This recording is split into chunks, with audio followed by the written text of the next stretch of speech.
सीधे रुक करेंगे बिहार के गया जी का, जहां प्रधानमंत्री मोदी पहुंच चुके हैं और संबोधित कर रहे हैं। उद्घाटन दरअसल उनकी ओर से किया जा रहा है तमाम बड़ी योजनाओं का, और बड़ी योजनाओं की सौगात दी जा रही है। 5200 करोड़ की योजनाओं का तोहफा प्रधानमंत्री नरेंद्र मोदी दे रहे हैं। बिहार के लिए यह सौगात बड़ी है। कुल मिलाकर कई प्रोजेक्ट्स एक साथ मौजूद हैं। सीएम नीतीश कुमार के साथ मौजूद हैं प्रधानमंत्री नरेंद्र मोदी, और कुछ ही देर में जनता को संबोधित भी किया जाएगा उनकी ओर से।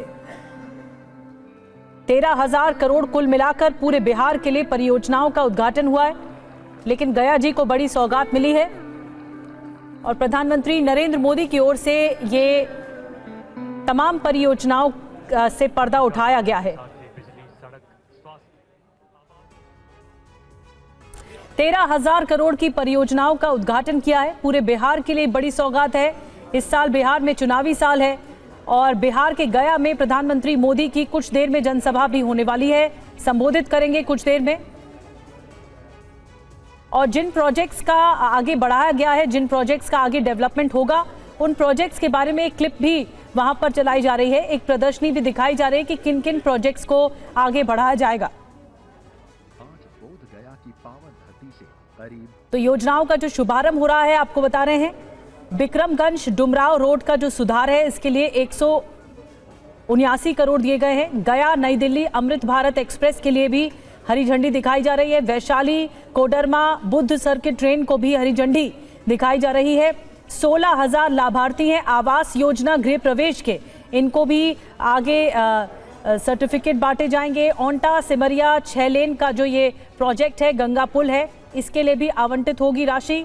मुजफ्फरपुर होमी भाभा कैंसर अस्पताल के लिए 385 करोड़ दिए जाने हैं। मुंगेर सीवरेज जो नेटवर्क है, एसटीपी है, इसके लिए 523 करोड़। बख्तियारपुर से मोकामा तक NH31 जो 4 लेन का बनेगा, उसके लिए भी राशि आवंटित होगी। और गया नई दिल्ली अमृत भारत एक्सप्रेस, जो कि इसकी हरी झंडी दिखानी है, इन योजनाओं का शुभारंभ आज हो रहा है और इसीलिए बिहार का दौरा बहुत महत्वपूर्ण है। विपक्ष के बीच अभी से ही खलबली मची हुई है। प्रधानमंत्री मोदी के बिहार के दौरे के बीच आरजेडी की तरफ से बड़ी प्रतिक्रियाएं सामने आ रही हैं। कैंसर अस्पताल का भी ये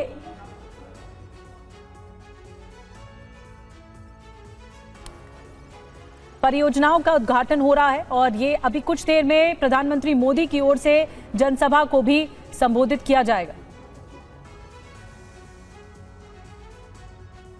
जिस अस्पताल को आगे बढ़ाया जा रहा है, जिसका डेवलपमेंट का कार्यक्रम आगे बढ़ाया जाना है, उसको लेकर तस्वीरें भी सामने आ रही हैं। दरअसल एक प्रेजेंटेशन दिखाया जा रहा है जो प्रोजेक्ट्स प्रधानमंत्री मोदी के जरिए आगे बढ़ रहे हैं।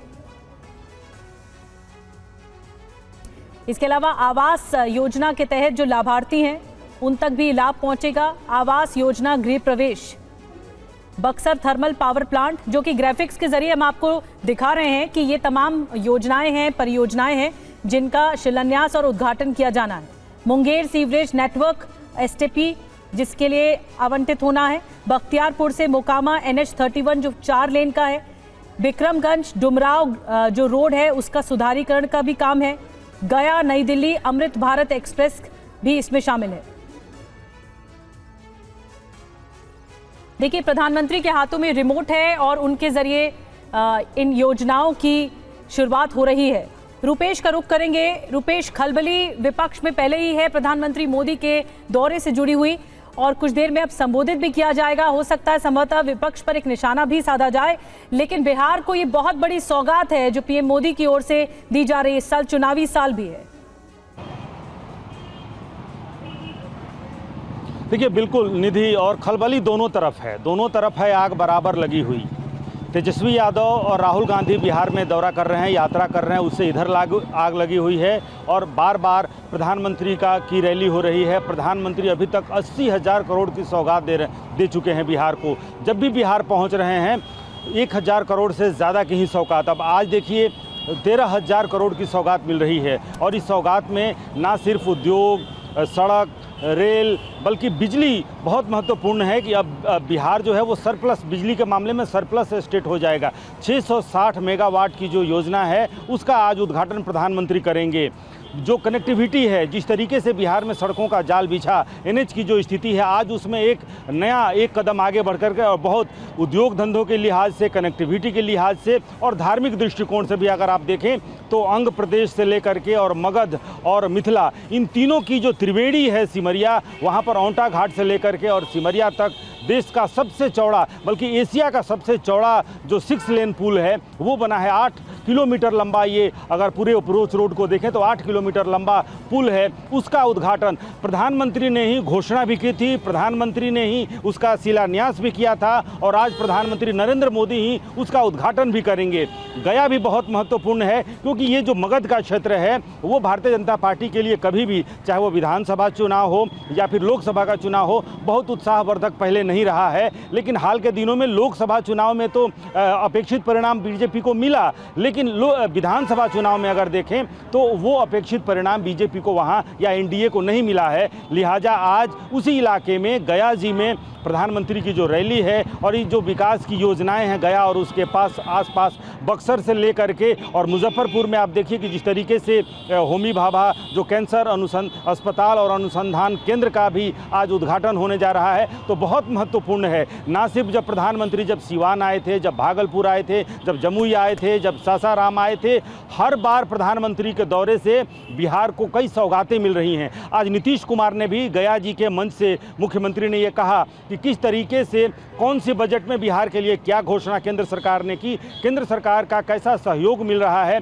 और कैसे विशेष आर्थिक पैकेज की घोषणा की गई और उस बिहार के लिए विशेष आर्थिक पैकेज में किन किन क्षेत्रों में काम हुआ है। सड़क की परियोजनाएं, बिजली की परियोजनाएं, उद्योग धंधों की परियोजनाएं जो हैं, इन तमाम बातों के बीच अगर सियासत की बात करें तो राहुल गांधी भी बिहार में हैं। तेजस्वी के साथ मिलकर के पूरा इंडिया ब्लॉक एसआईआर के मसले को लेकर के बिहार में वो यात्रा कर रहे हैं और इसी यात्रा के बीच प्रधानमंत्री नरेंद्र मोदी जिस गया जी में मौजूद हैं वहां से राहुल गांधी की यात्रा गुजर चुकी है और ऐसे में क्या कहते हैं प्रधानमंत्री का संबोधन क्या होता है, ये भी बहुत महत्वपूर्ण होगा। क्योंकि प्रधानमंत्री के दौरे के पहले जिस तरीके से लालू प्रसाद यादव ने ट्वीट किया, जिस तरीके से सवाल तेजस्वी यादव ने किया है कि आज जुमलों की बारिश होने वाली है, जुमलों का पहाड़ खड़ा होगा, लेकिन जैसे दशरथ मांझी ने एक पहाड़ तोड़ा था उसी तरह से आम जनता जो एसआईआर से त्रस्त है वो प्रधानमंत्री के जुमलों के पहाड़ को तोड़ेगी।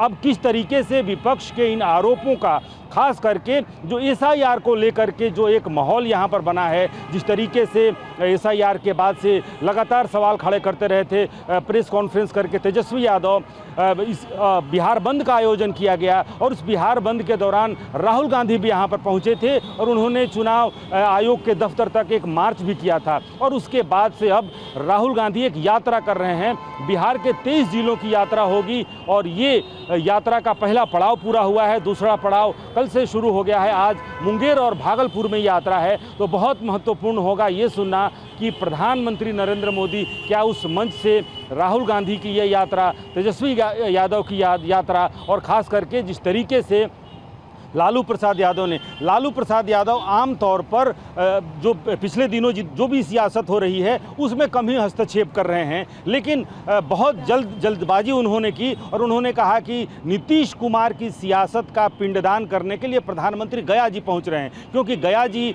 वो क्षेत्र है जहां पिंडदान के लिए महत्वपूर्ण है। और उसके बाद से बीजेपी ने भी उस पर पलटवार करने में देर नहीं की। उन्होंने कहा कि जो जंगल राज था और जंगल राज की जो आहट है उसका पिंडदान गया में और तेजस्वी यादव की सियासत का जो है वो अंतिम क्रिया वो सिमरिया में, क्योंकि सिमरिया उसके लिए जाना जाता है। लिहाजा प्रधानमंत्री के दौरे के पहले ही सियासत बहुत तेज हो गई है। बिहार में चुनाव है, इस चुनाव के दौरान ना सिर्फ प्रधानमंत्री का दौरा बल्कि अगर पूरी समग्रता में देखें तो चाहे वो बजट के प्रावधान हो, चाहे मिथिलांचल को साधने की कोशिश हो या फिर सीमांचल को लेकर के हो या आप मगध क्षेत्र, आप मिथिलांचल को के लिए जिस तरह से मखाना बोर्ड की जो अभी नीतीश कुमार बिहार के मुख्यमंत्री जो चर्चा कर रहे थे कि मखाना बोर्ड की घोषणा हुई, सीता मंदिर, क्योंकि उस इलाके में सीता को बेटी मान करके और उसको लेकर के बहुत भावनात्मक एक दृष्टिकोण है। लिहाजा मखाना जो उद्योग है, उद्योग से लेकर के और धर्म, यानी कि बीजेपी या एनडीए के अगर कहें चौतरफा विकास की बात हो रही है, ऐसा लग रहा है, खास करके लालू प्रसाद यादव।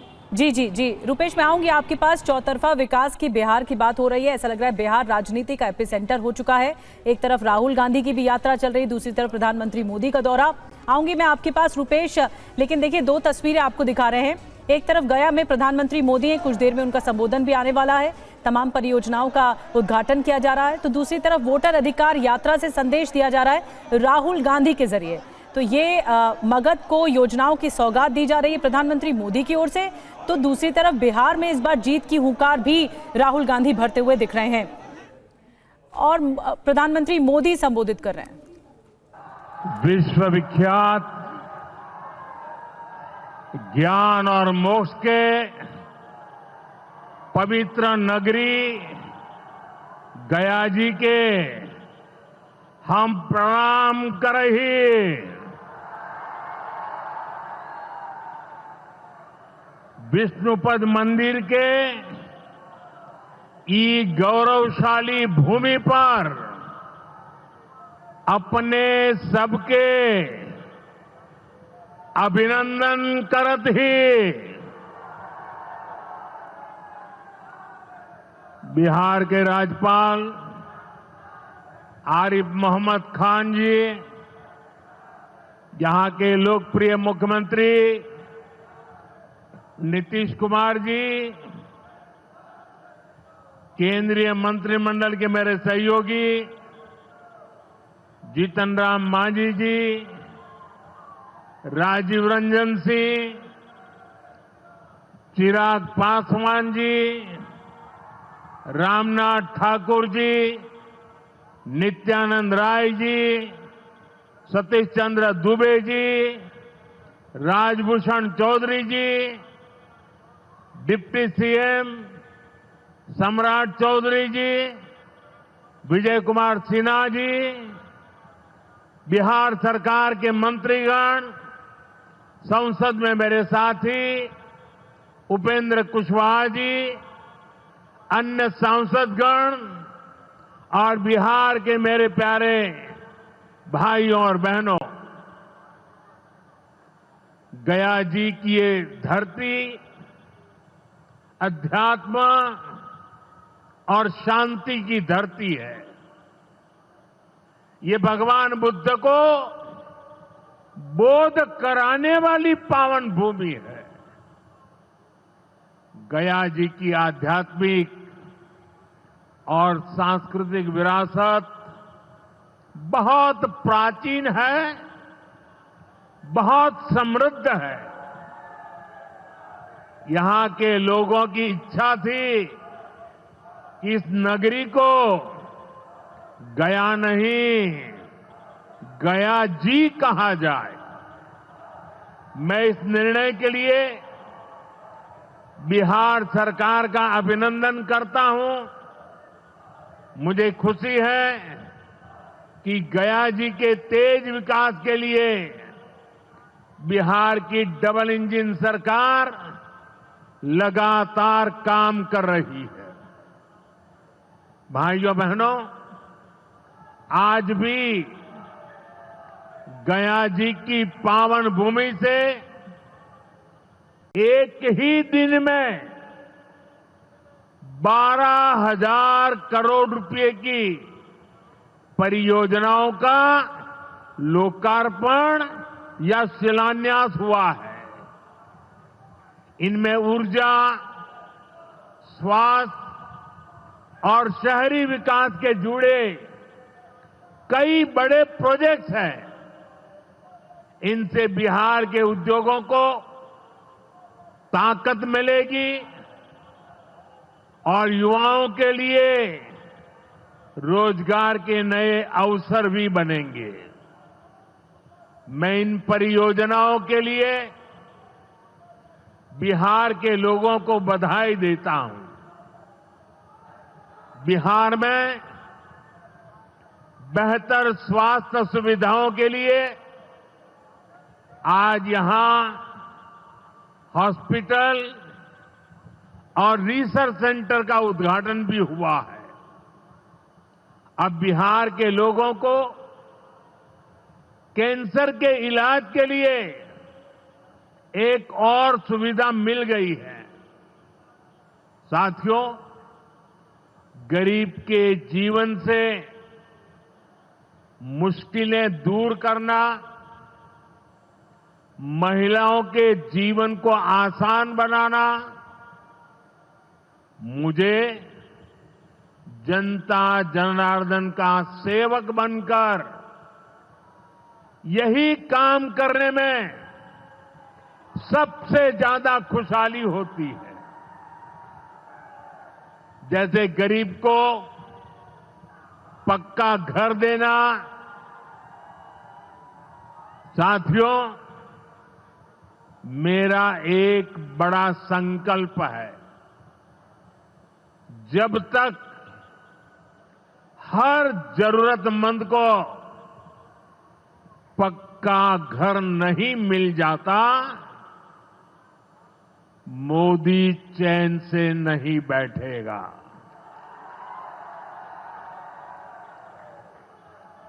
इसी सोच के साथ पिछले 11 साल में 4 करोड़ से अधिक गरीबों को पक्के घर बनाकर दे दिए गए। अकेले हमारे बिहार में 38 लाख से अधिक आवास बनाए गए। गया जिले में भी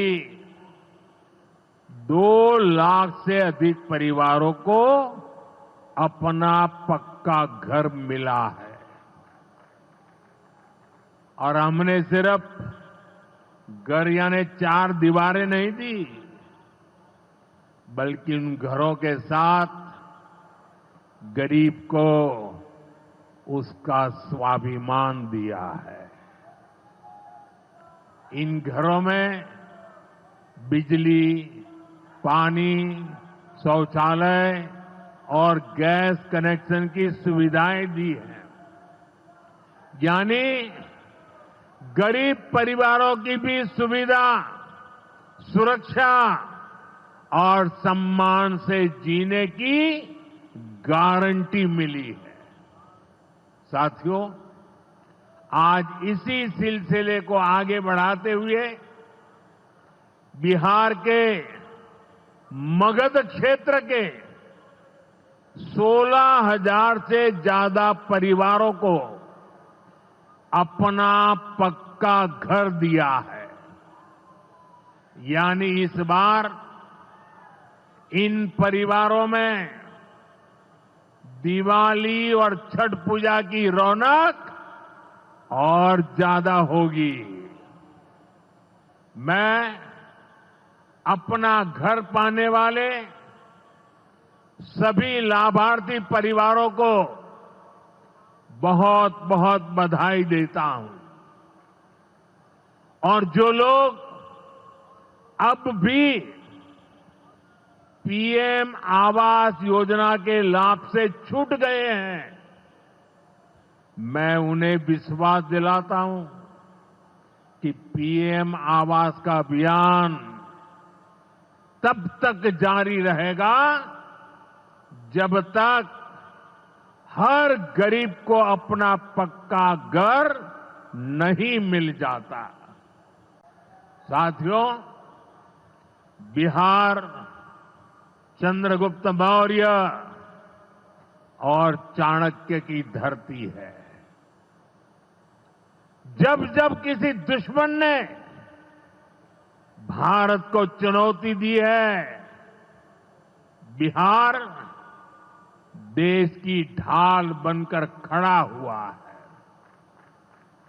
बिहार की धरती पर लिया हुआ और संकल्प, ये धरती की ताकत है। इस धरती पर लिया गया हर संकल्प कभी खाली नहीं जाता।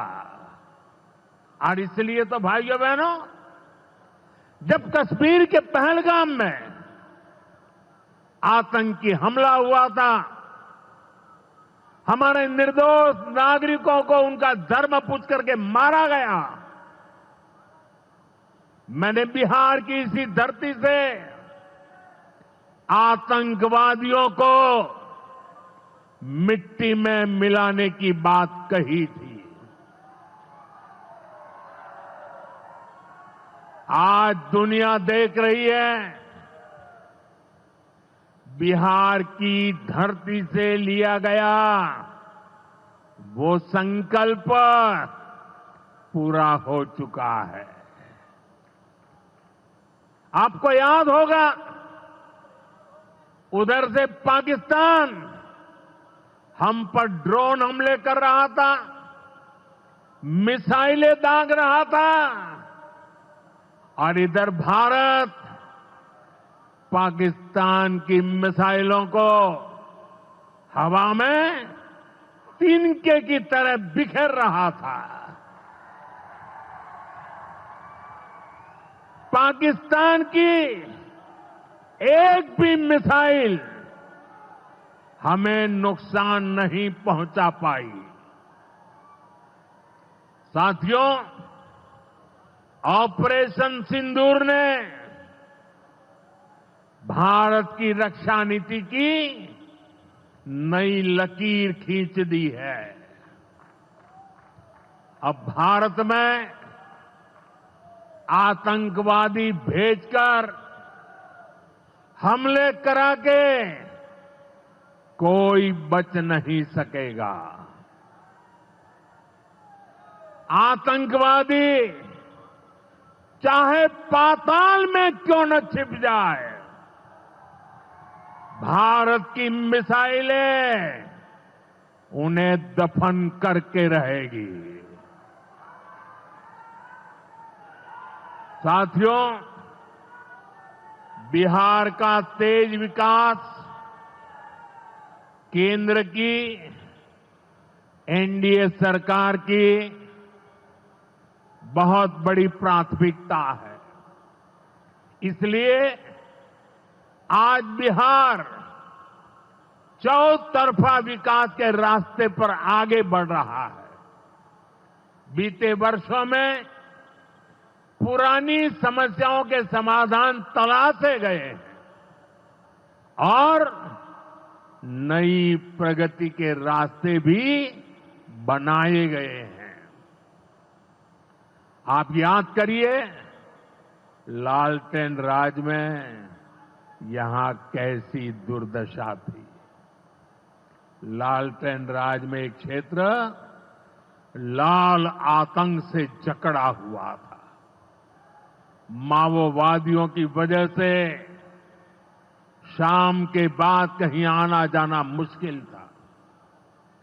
गया जी जैसे शहर लालटेन राज में अंधेरे में डूबे रहते थे। हजारों गांव ऐसे थे जहां बिजली के खंभे तक नहीं पहुंचे थे। लालटेन वालों ने पूरे बिहार के भविष्य को अंधेरे में धकेल दिया था। न शिक्षा थी, न रोजगार था। बिहार की कितनी पीढ़ियों को इन लोगों ने बिहार से पलायन के लिए मजबूर कर दिया था। साथियों, बिहार के लोगों को आरजेडी और उनके साथी सिर्फ अपना वोट बैंक मानते हैं। उन्हें गरीब के सुख दुख, गरीब के मान सम्मान से कोई मतलब नहीं है। आपको याद होगा, कांग्रेस के एक मुख्यमंत्री ने मंच से कह दिया था कि अपने राज्य में बिहार के लोगों को घुसने नहीं देंगे। बिहार के लोगों से कांग्रेस की इतनी नफरत, बिहार के लोगों के प्रति इतनी घृणा, और कोई भूल नहीं सकता। कांग्रेस का बिहार के लोगों के प्रति त्याग, जो दुर्व्यवहार देखने के बाद भी यहां आरजेडी वाले गहरी नींद में सोए पड़े थे। भाइयों बहनों, बिहार की एनडीए सरकार कांग्रेस और इंडी गठबंधन वालों के इस नफरती अभियान का जवाब दे रही है। बिहार के बेटे बेटी को यहीं पर रोजगार मिले, सम्मान की जिंदगी मिले, मां बाप की वो देखभाल कर सके, इसी सोच के साथ हम काम कर रहे हैं। अब बिहार में बड़े बड़े प्रोजेक्ट बन रहे हैं। गयाजी जिले के डोभी में बिहार का सबसे बड़ा इंडस्ट्रियल एरिया तैयार हो रहा है। गयाजी में एक टेक्नोलॉजी सेंटर की स्थापना भी की जा रही है। आज ही यहां बक्सर थर्मल प्लांट का, पावर प्लांट का शुभारंभ भी हुआ है। कुछ ही महीने पहले मैंने औरंगाबाद में भी Nabinagar super thermal power project की आधारशिला रखी थी। भागलपुर के पीरपैंती में भी नया थर्मल पावर प्लांट बनेगा। इस पावर प्लांट से बिहार में बिजली की आपूर्ति बढ़ेगी। और आप सब जानते हैं, जब बिजली उत्पादन बढ़ता है तो क्या होता है? घरों में बिजली की सप्लाई बढ़ती है और उद्योगों को भी ज्यादा से ज्यादा बिजली मिलती है और इससे भी रोजगार के नए मौके बनते हैं। साथियों, बिहार के युवाओं को पक्की सरकारी नौकरी देने के लिए नीतीश जी ने बड़ा अभियान चलाया हुआ है। ये नीतीश जी हैं, तभी यहां शिक्षकों की भर्ती भी पूरी पारदर्शिता से हुई। साथियों, यहां के नौजवानों को ज्यादा से ज्यादा संख्या में बिहार में ही रोजगार मिले, उन्हें नौकरी के लिए पलायन न करना पड़े, इसमें केंद्र सरकार की एक नई योजना से भी बहुत बड़ी मदद मिलने वाली है। अभी पिछले सप्ताह इस 15 अगस्त से ही देश भर में प्रधानमंत्री विकसित भारत रोजगार योजना लागू हुई है।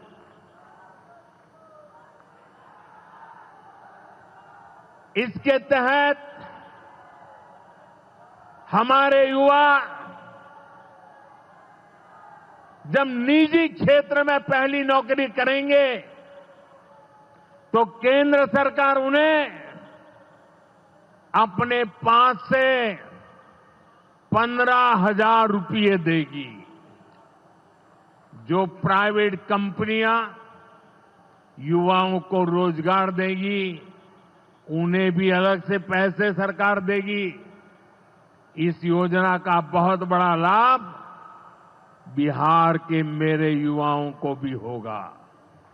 साथियों, हमारे देश में कांग्रेस हो, आरजेडी हो, इनकी सरकारों ने कभी जनता के पैसे का मोल नहीं समझा। इनके लिए जनता के पैसे का मतलब रहा है खुद की तिजोरी भरना। इसलिए कांग्रेस आरजेडी की सरकारों में सालों साल तक परियोजनाएं पूरी नहीं होती थी। कोई योजना जितनी थी उतना उसमें ये पैसे कमा लेते थे। अब इस गलत सोच को भी एनडीए सरकार ने बदल दिया है। अब शिलान्यास के बाद कोशिश होती है जल्द से जल्द समय सीमा में उस काम को पूरा करने के लिए सफल प्रयास किया जाए। आज का एक कार्यक्रम इसका भी एक शानदार उदाहरण है। ओंटा सिमरिया सेक्शन का शिलान्यास करने का सौभाग्य बिहार के लोगों ने मुझे दिया था और आप लोगों की कृपा देखिए, आप लोगों का प्रेम देखिए कि जिस ब्रिज का शिलान्यास आपने मुझे करने के लिए कहा, आज इसका लोकार्पण करने का अवसर भी आपने मुझे दिया है। ये पुल सिर्फ सड़कों को नहीं, पूरे उत्तर और दक्षिण बिहार को जोड़ने का काम करेगा। जो भारी वाहन पहले गांधी सेतु से होकर 150 किलोमीटर का लंबा चक्कर काटते थे, अब सीधा रास्ता पाएंगे। इससे व्यापार तेज होगा, उद्योगों को ताकत मिलेगी और तीर्थयात्रियों का भी पहुंचना आसान होगा। विकास के जिन प्रोजेक्ट की नींव एनडीए सरकार में रखी जाती है, वो पूरा होकर रहेंगे, ये बात पक्की है। साथियों, एनडीए की डबल इंजन सरकार यहां रेलवे के विकास के लिए भी तेजी से काम कर रही है। अमृत भारत स्टेशन योजना के तहत गयाजी रेलवे स्टेशन को आधुनिक बनाया जा रहा है। इससे गयाजी रेलवे स्टेशन पर यात्रियों को एयरपोर्ट जैसी सुविधाएं मिलेगी। आज गया वो शहर है जहां राजधानी, जनशताब्दी और made in India Vande Bharat ट्रेनों की सुविधा उपलब्ध है। गया जी सासाराम, प्रयागराज, कानपुर होते हुए दिल्ली तक सीधा कनेक्शन बिहार के युवाओं को, यहां के किसानों को, यहां के व्यापारियों के लिए नई संभावनाएं बना रहा है। भाई और बहनों, आपके आशीर्वाद से, देश के अटूट भरोसे के कारण साल 2014 में प्रधानमंत्री के तौर पर शुरू हुआ मेरा सेवा काल, ये सेवा काल निरंतर जारी है। इतने वर्षों में हमारी सरकार पर भ्रष्टाचार का एक भी दाग नहीं लगा। जबकि आजादी के बाद कांग्रेस की सरकारें जो 65 साल तक सरकार में रही है, उनके भ्रष्टाचार की लंबी लिस्ट है। आरजेडी का भ्रष्टाचार तो बिहार का बच्चा बच्चा जानता है। मेरा साफ मानना है कि भ्रष्टाचार के विरुद्ध लड़ाई को अगर अंजाम तक पहुंचाना है तो कोई भी कार्रवाई के दायरे से बाहर नहीं होना चाहिए। आप सोचिए, आज कानून है कि अगर किसी छोटे सरकारी कर्मचारी को 50 घंटे तक हिरासत में रख दिया तो अपने आप वो सस्पेंड हो जाता है। ड्राइवर हो, छोटा क्लार्क हो, प्यून हो, उसकी जिंदगी हमेशा हमेशा के लिए तबाह हो जाती है। लेकिन अगर कोई मुख्यमंत्री है, कोई मंत्री है, कोई प्रधानमंत्री है, तो वो जेल में रह करके भी सत्ता का सुख पा सकता है। ये कैसे हो सकता है? हमने कुछ समय पहले ही देखा है कि कैसे जेल से ही फाइलों पर साइन किए जा रहे थे, जेल से ही सरकारी आदेश निकाले जा रहे थे। नेताओं का अगर यही रवैया रहेगा तो ऐसे भ्रष्टाचार के विरुद्ध लड़ाई कैसे लड़ी जा सकती है। साथियों, संविधान हर जनप्रतिनिधि से ईमानदारी और पारदर्शिता की उम्मीद करता है। हम संविधान की मर्यादा को तार तार होते नहीं देख सकते। इसलिए एनडीए सरकार भ्रष्टाचार के खिलाफ एक ऐसा कानून लाई है जिसके दायरे में देश का प्रधानमंत्री भी है। इस कानून में मुख्यमंत्री और मंत्रियों को भी शामिल किया गया है। जब ये कानून बन जाएगा तो प्रधानमंत्री हो या मुख्यमंत्री या फिर कोई भी मंत्री, उसे गिरफ्तारी के 30 दिन के अंदर जमानत लेनी होगी और अगर जमानत नहीं मिली तो 31वें दिन उसे कुर्सी छोड़नी पड़ेगी।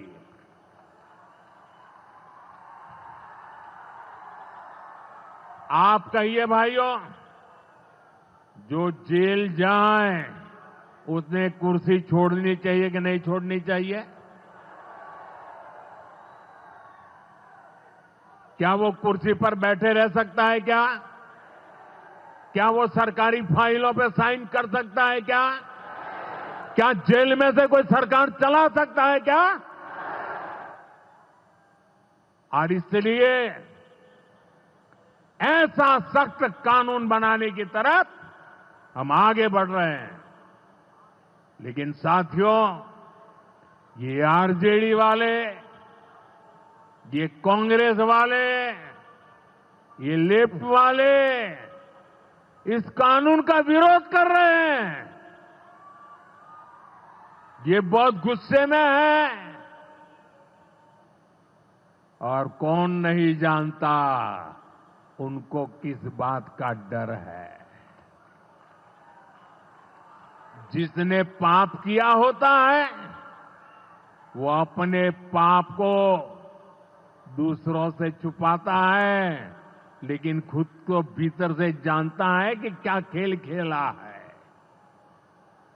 इन सब का भी यही हिसाब है। ये आरजेडी और कांग्रेस वाले कोई बेल पर बाहर है, कोई रेल के खेल में अदालत के चक्कर लगा रहा है, और जो जमानत पे बाहर घूम रहे हैं भी आज इस कानून का विरोध कर रहे हैं। इन्हें लगता है कि अगर जेल चले गए तो इनके सारे सपने चकनाचूर हो जाएंगे, और इसलिए सुबह शाम ये लोग मोदी को भांति भांति की गाली दे रहे हैं और इतने बौखलाए हुए हैं कि इस जनहित के कानून का विरोध कर रहे हैं। हमारे राजेंद्र बाबू बाबा साहब आंबेडकर ने कभी सोचा भी नहीं था, कभी कल्पना भी नहीं की होगी कि सत्ता के भूखे लोग भ्रष्टाचार करेंगे और जेल जाने पर भी कुर्सी से चिपके रहेंगे। लेकिन अब भ्रष्टाचारी जेल भी जाएगा और उसकी कुर्सी भी जाएगी।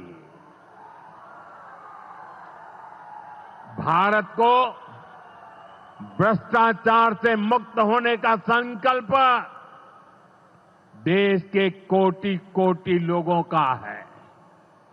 ये संकल्प सिद्ध होकर रहेगा। साथियों, मैंने लाल किले से एक और खतरे की बात की है और ये खतरा बिहार पर भी है।